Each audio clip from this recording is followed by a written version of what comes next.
Bonjour à tous. On m'a demandé de parler des données de la recherche, mais dans un contexte assez global qui est celui du mouvement général de l'open science et de voir comment elle se situe et donc quels sont les réflexes contextuels qu'il faut avoir quand on parle des données de la recherche et quand on s'intéresse aux données de la recherche. À quoi faut-il également penser et comment les resituer dans ce contexte plus général de l'open science. La première chose à dire, c'est qu'effectivement la science évolue et que la façon de faire de la science n'est plus tout à fait la même aujourd'hui au XXIe siècle qu'il y a quelques décennies ou millénaires, pourquoi pas.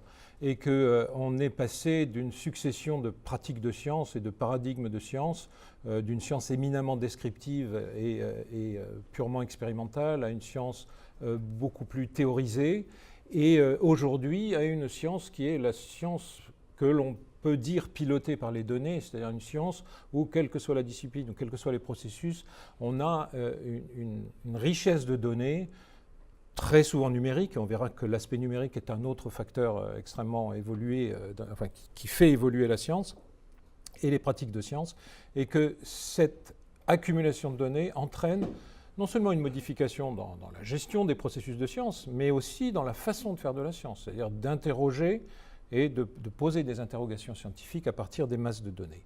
Donc ça, c'est vraiment un contexte général. Alors, ce qu'il faut se dire, c'est que la science, elle est effectivement beaucoup plus numérique.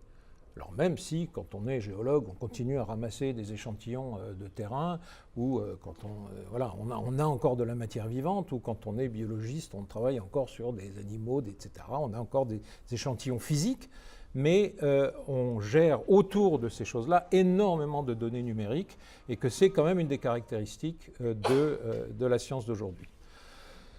Elle est aussi beaucoup plus collaborative. On s'intéresse à des sujets et on coopère à l'échelle nationale, locale, nationale, internationale, et même à travers les disciplines. Donc elle est aussi plus interdisciplinaire, et ça a énormément de retombées sur l'aspect de la gestion des données, bien sûr.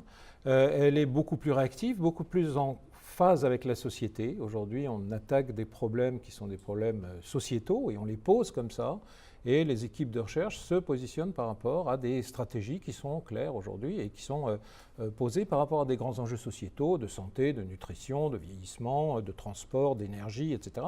Et ça, c'est évidemment des choses qui ne sont pas locales ni nationales, mais vraiment internationales. Et donc, elle est plus citoyenne. Le citoyen intervient plus, à la fois dans les définitions des besoins et dans l'usage de la science par les retombées que la société peut avoir. Et elle est également beaucoup plus partagée. Et là, ça, c'est un mot qui est essentiel dans la gestion des données, c'est cette notion de partage. Donc, vous voyez, la terminologie aujourd'hui, c'est e-science, science 2.0, open science, etc. Toutes ces terminologies. Il y en a eu d'autres avant, il y a eu cyberscience, cyberinfrastructure, etc. Toutes ces terminologies recouvrent à peu près les mêmes, au moment où elles sont nées, les mêmes, enfin en tout cas marquaient les évolutions qui sont citées ici de cette science du XXIe siècle. Alors aujourd'hui, les tendances, c'est quand même accroissement du nombre de chercheurs. Et quand on accroît les interconnexions, l'interopérabilité, le partage des données et la circulation de l'information entre chercheurs, vous imaginez que si on accroît le nombre de chercheurs, vous voyez, c'est de la combinatoire, hein, le nombre de relations qu'on peut générer, ça pose certains problèmes. Et donc, il va falloir organiser un peu tout ça. Donc, accroissement de la production scientifique, du nombre de chercheurs, accroissement et modification des façons de faire de la science, et guidé par l'apparition de données extrêmement massives, pas forcément dans toutes les disciplines, mais aussi massives et complexes, et donc il faut apprendre à gérer tout ça. Ça, c'est juste quelques thèmes de travail qui sont les programmes d'action de la Stratégie nationale de la recherche et de l'innovation française.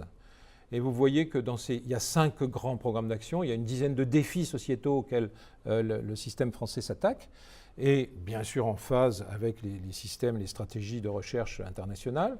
Et vous voyez qu'il y a 5 grands domaines, dont un sur les big data, mais que dans tous les autres domaines qui touchent la médecine, la biologie, l'observation de la Terre ou les sciences humaines et sociales dans les aspects culturels et réalités de vie sociétale, on a partout des masses de données à gérer et de l'information complexe à croiser, et à travailler. D'où cette absolue nécessité de s'intéresser de façon un peu organisée à la gestion des données, et c'est pourquoi vous êtes ici.